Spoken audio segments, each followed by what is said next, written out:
Migration is leaving its mark on Dutch society, that's for sure. More and more Dutch people are fed up with the current immigration policy. They would rather see no immigrants entering the country anymore. Why? Because a growing number of people blame immigration for the growing economic problems. But is this a valid reason? Netherlands is a tricky case when it comes to immigration. By definition, Netherlands isn't considered an immigration country like Australia, the United States, or Canada, where most of the population descends from immigrants or has an immigrant background themselves. However, Netherlands still experiences significant immigration. About 1 in 4 people were born abroad or have at least one parent born abroad. So, the immigration debate in Netherlands is indeed complex.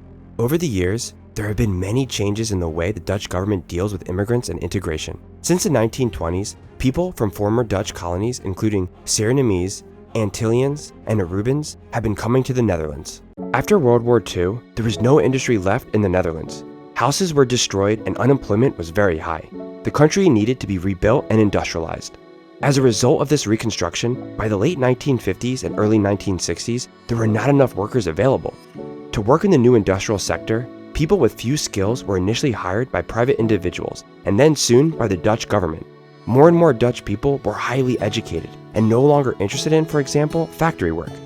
These people came mainly from Southern Europe, mainly from Spain and Italy, but this was a temporary solution. The men returned to their homeland after not too long. With the persistent shortage of labor, Dutch companies also hired Turks and Moroccans. In addition to guest workers, many immigrants came to the Netherlands by other means until 1968 because of the positive sounds from the Netherlands and the bleak future prospects in their own country. In 1968, the Dutch government decided to exert more control. For future guest workers, it is mandatory to apply for a provisional authorization for temporary stay at the Dutch embassy, which means they can only come to the Netherlands if there is guaranteed work.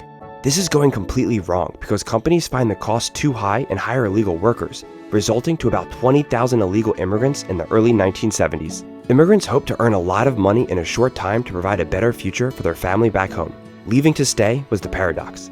Since the 1980s, the Dutch government has been working on an integration policy that continues to this day. Nowadays, it is mandatory for non-EU migrants to take integration courses, focusing on learning the language and understanding Dutch society.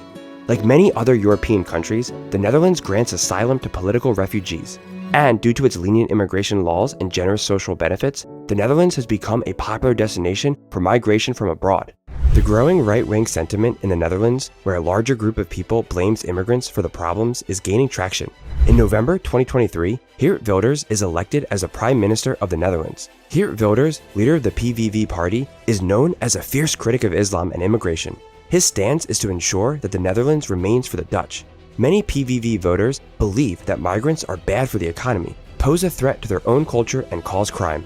Historically, this represents a significant shift from the Netherlands' more open and liberal policies, where the VVD has been in power for 13 years with Prime Minister Mark Rutte at the helm.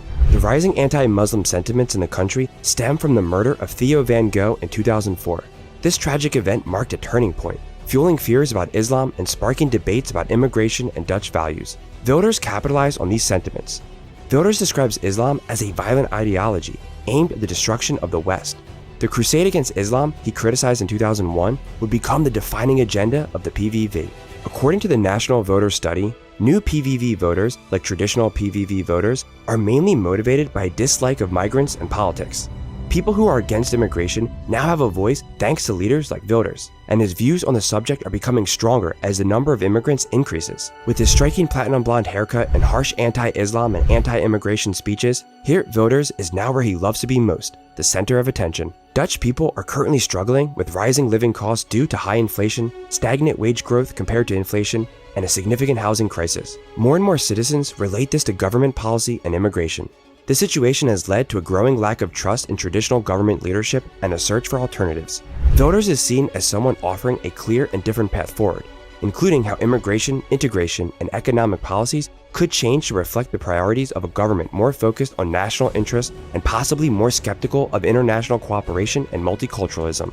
The situation in the Netherlands mirrors wider European trends, where economic pressures, social issues, and questions of national identity have bolstered far-right and nationalist parties. As these parties gain power or influence, they test the resilience of the EU's foundational principles of open borders, free movement, and multiculturalism. Despite widespread support for the PVV, current laws make it difficult for Geert Wilders' party to implement many of its plans. One party cannot govern alone in the Netherlands because of the political system known as proportional representation. The PVV did not secure a majority of the seats. This means that different parties must negotiate with each other and make compromises to obtain a majority of the seats in parliament, and thus form a functioning government. Over 100 days after the election, there is still no government formation, and the hard-right views advocated by the PVV seems farther away than ever. The hardline stances that the PVV takes against immigration, particularly towards Muslims, do not help the Netherlands move towards a new, fresh direction. Wouldn't a more moderate approach to immigration be better for the future of the Netherlands? It seems like it could pave the way to forming a coalition.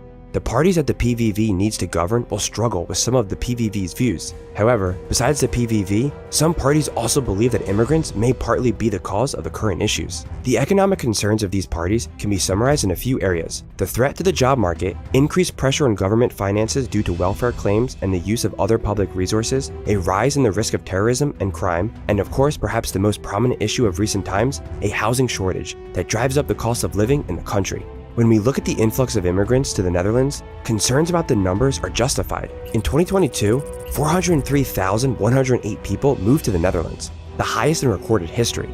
This was 150,580 more than what it was in 2021, representing an increase of about 60%.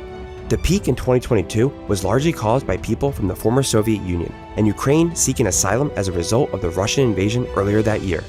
When it comes to concerns about the job market, natives might not need to worry as much as they think. Recent studies by the government socio-cultural policy think tank, the SCP, suggest that migrant workers seldom occupy positions previously held by the native Dutch population. This observation hints at a labor force shortage in specific job sectors, prompting the Netherlands to look abroad for expats to fill these gaps and address the issue. The majority of Dutch migration consists of people from within the EU who enter the job market or pursue some form of education shortly after arrival, contributing to economic growth. Immigration is also necessary for the future of the Dutch economy to address aging demographics. The demographics of the Netherlands show that the largest age groups are those nearing retirement, and with fewer young people to replace these jobs, the overall Dutch workforce will begin to shrink. A smaller workforce means less potential for future growth. But it also poses a problem for the current pension system, which is mainly funded by taxes on those who are already working. For the Netherlands to continue economic growth, it requires a continuous influx of migrants. At the same time, the Netherlands is facing a tough situation with the surge of asylum requests and an ongoing affordable housing shortage. This has led to both migrants and Dutch citizens vying for the same living spaces, creating intense competition. Housing prices have skyrocketed, having quadrupled over the past 30 years.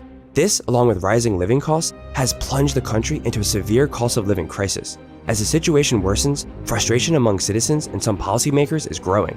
In terms of crime rates have decreased across all backgrounds in the last 20 years. Specifically, Moroccan Dutch teenagers aged 12 to 17 are more often suspected of crimes, with a rate of 8.4%, which is notably higher compared to the 1.8% suspicion rate among native Dutch youth. Similarly, young people from the Dutch Antilles experience a high level of scrutiny, with a suspicion rate of 8.3%, highlighting the challenges these groups face. Surinamese and Turkish Dutch youth are suspected more frequently at 5.9% and 4.3% respectively, compared to their native counterparts, although these rates are lower than those for Moroccan and Antillean youth. Most crimes come from Dutch people with two foreign-born parents, but this number is minimal compared to Dutch people with both parents from the Netherlands. Based on the facts, the legislation in the Netherlands is unfairly biased, which unfortunately affects Dutch people with immigrant backgrounds. Overall, support against immigration isn't necessarily increasing. Instead, anti-immigration groups, once divided, have become stronger under the leadership of Geert Wilders. The issues don't lie with the immigrants, but stem from years of poor political policies which are making people unhappy. Yes, there is crime among migrants and among Dutch citizens, with one or two parents from abroad, but this is minimal compared to Dutch citizens, with both parents born in the Netherlands. High housing costs in the Netherlands are mainly due to a shortage of available homes, combined with high demand for housing. This situation is worsened by tax benefits for homeowners, criticized by both the European Commission and the Dutch Central Bank. These factors have led to a housing crisis, with prices rising as the supply of homes fails to meet the growing demand. Migrants contribute to higher housing costs because more people are looking for a home. But since they are crucial for the economy, perhaps more blame should be placed on previous governments for not building more affordable homes instead of on migrants themselves. To conclude, the issue of immigration in the Netherlands is complicated and will remain at the center of Dutch politics for many years to come. Immigration is important for the country's economic survival, but it can't go on at the current rate and without policy changes.